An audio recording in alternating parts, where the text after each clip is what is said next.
سلیقے سے ہواؤں میں جو خوشبو گھول سکتے ہیں، سلیقے سے ہواؤں میں جو خوشبو گھول سکتے ہیں، ابھی کچھ لوگ باقی ہے جو اردو بول سکتے ہیں۔ السلام علیکم جلے دوستو، حال ہی میں ہمارے یوٹی انتظامیہ نے ایک اطلاع اشاعت کی ہے جس میں اردو مضمون کو پٹواری اور تحصیلدار کی نوکری کے لیے ضروری قرار نہیں دیا۔ ہمارے پارلیمنٹ کے رکن جناب جمیان نمگیال نے تو باقاعدہ لداخ کے باشندوں کو اس اطلاع کے ساتھ مبارکباد پیش کی ہے۔ تو چلیے آج کی ویڈیو میں اسی مضمون پر گفتگو کرتے ہیں۔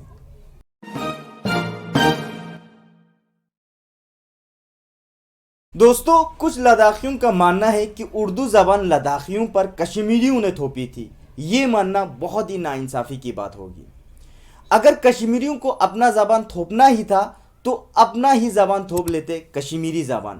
اس کا اپنا رسم الخط بھی ہے اور بہت سارے مصنفوں نے اس زبان میں اپنا قلم چلایا ہے، اور ان میں سے کچھ مشہور نام ہیں لال دیت، جس کو لاکیشوری بھی کہتے ہیں، روپا بوانی، میر عبداللہ بلاغی، شاہ قلندر وغیرہ وغیرہ۔ جہاں تک اردو زبان کی تاریخ کی بات کی جائے تو یہ زبان تقریباً 12ویں صدی میں دلی میں آغاز ہوا تھا۔ تاریخ پر ایک سرسری نظر ڈالے تو ہندوستان اور پاکستان کے تفرقہ کے بعد سب سے زیادہ گہرا اثر اور برا اثر پڑا تو یہ دو زبانیں اردو اور ہندی پر پڑا۔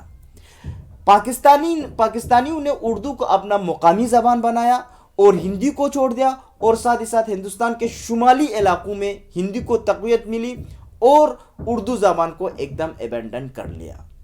کچھ دستاویز کے حوالے سے ہمیں پتہ چلتا ہے کہ آج بھی ہندوستان کے بہت سارے ریاستوں میں جیسے کہ بہار، چنڈی گڑھ، دلی، ہریانہ، مدھیہ پردیش، پنجاب اور راجستھان میں اردو تیسری سب سے زیادہ بولنے والی زبان ہے۔ ساتھیوں، لداخ میں اردو زبان کی تاریخ کی بات کی جائے تو یہ زبان لداخ میں 19ویں صدی سے پہلے یہ زبان بولی جاتی تھی۔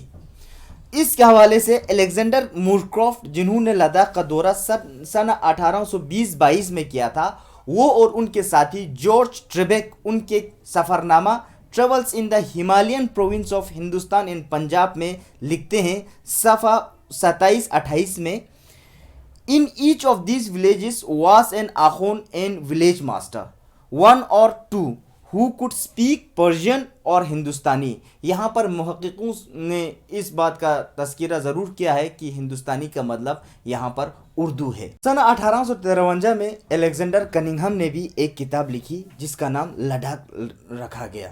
وہ لکھتے ہیں کہ انہوں نے 2 کتابوں میں سے استفادہ کیا، ایک لداخی میں لکھا گیا تھا بوٹی میں، دوسرا اردو زبان میں لکھا گیا تھا۔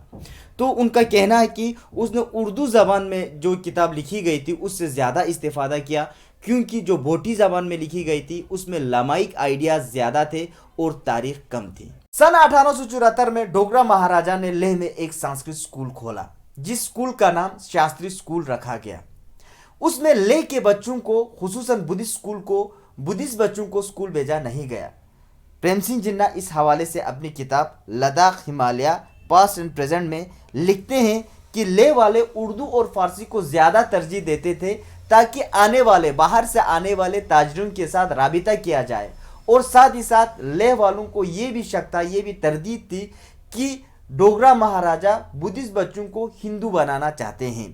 سنہ 1889 یعنی کہ 1889 میں ڈوگرا راجاؤں نے اردو کو جموں کشمیر میں سرکاری زبان گھوشت کیا۔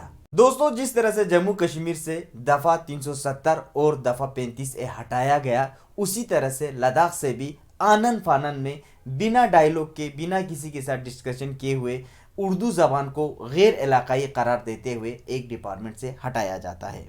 حالانکہ سچ تو یہ ہے کہ لداخ میں 70% لوگ اردو بولنا اور لکھنا بھی جانتے ہیں، اور سب سے بری بات یہ ہے کہ لوگوں کے ذہن میں لوگوں کو یہ تاثر دیا جاتا ہے کہ اردو زبان مسلمان کی زبان ہے، حالانکہ یہ بالکل صحیح نہیں ہے۔ دوستو، سن 1888 سے لے کر 2000 تک لداخ کے تمام سرکاری اسکولوں میں اردو ایک کمپلسری سبجیکٹ ہوتا تھا، اور اس کے ساتھ ساتھ تاریخی اور تمام ریونیو ڈپارٹمنٹ میں دستاویزات اردو میں ریکارڈ کیے جاتے تھے، تو یہ کہنا بہت ہی ناانصافی کی بات ہوگی کہ لداخ کے لوگوں کو اردو زبان نہیں آتی۔ آخر میں اس شعر کے ساتھ آپ لوگوں سے الوداع لیتا ہوں۔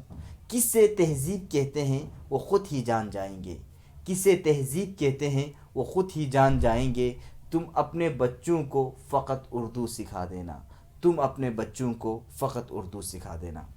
خدا حافظ۔